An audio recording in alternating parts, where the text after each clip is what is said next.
tell the members of the House. Good evening, everyone, and welcome to a special edition of KFTY 50 News. You've been watching the President's State of the Union address. That address wrapped up an extraordinary day in Washington by anyone's standards. Just hours before the president began his speech, his attorney was outlining Mr. Clinton's defense in his Senate impeachment trial. But the president didn't dwell on his personal political troubles tonight.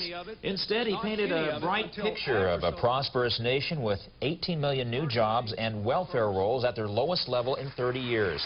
He also called the U.S. a strong international force in promoting world peace. And Mr. Clinton unveiled his plan for saving Social Security, which includes committing 60% of the projected budget surplus over the next 15 years to Social Security.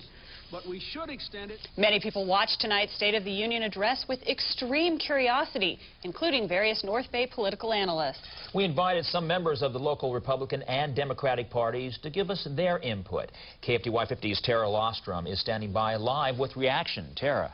Ed and Shanna, with different words, President Clinton essentially made the same case that his lawyer did earlier today, that he should remain in Oval Office. Of course, the President's State of the Union address was purely a political argument for what he hopes to accomplish in the remainder of his term, while White House counsel Charles Ruff delivered a legal and political rebuttal to the articles of impeachment. With us right now, we have Mary Claire and Durka with the Republican Women Federated, and Dr. Bob Matthews of the Republican Central Committee of Sonoma County, as well as Michael Fiumara and Liz Basile of the Santa Rosa Democratic Club. And we're going to start with Liz.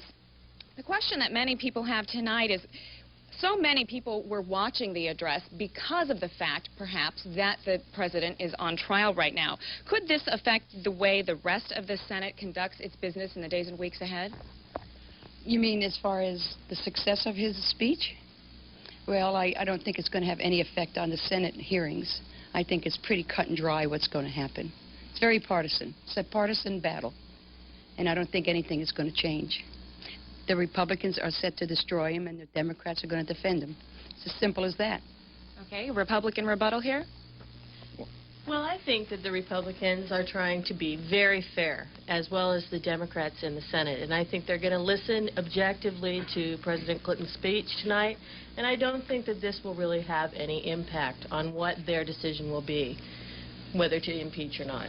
Okay, thanks, Mary Claire. And the second question that we have is the all-important question, whatever your feelings may be about Bill Clinton, the man, the political ally or opponent, should he be removed from office? That would depend on the outcome of the trial. I don't think the speech should have anything to do with it. I think the senators are going to be looking at the evidence, and that should be a nonpartisan decision. It should be based on what is the law and what is right for the country. Okay, Michael? Although I'm an attorney, I have to disagree in part with that and say that it is a political process. It was a political process when Andrew Johnson was almost impeached, and it's going to continue to be one, and this speech will have the senators thinking very, very carefully about what they do and how they act, and hopefully they'll act professionally and they'll act with a modicum of respect for the presidency. Okay, the last question, I guess, some comments on tonight's speech, and what do you think the future holds for President Clinton? And let's just sort of go around robin here.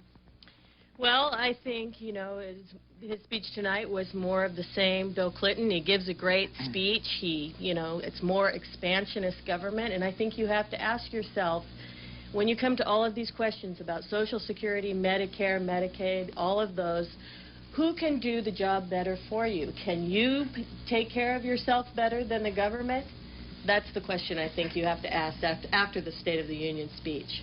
Okay, let's go to a Democrat over here. Michael? He has demonstrated again very forcefully and with great determination that he is forging ahead with the business of this country, and he's done it very well with real specifics and very innovative plans to save Medicare and Social Security. I'm very proud of him tonight, and I think he's an excellent president. Okay, Liz? I mean, if this isn't a partisan, retort here, I mean, you get the Republicans saying the same mantra and the Democrats saying the same mantra. Of course, I think his speech was worthy. I'm also happy to know that this president embraces racial equality, which is very important. Rosa Parks making that, having that standing ovation just gave me the chills. Also talking about hate crimes and sexual orientation, things that are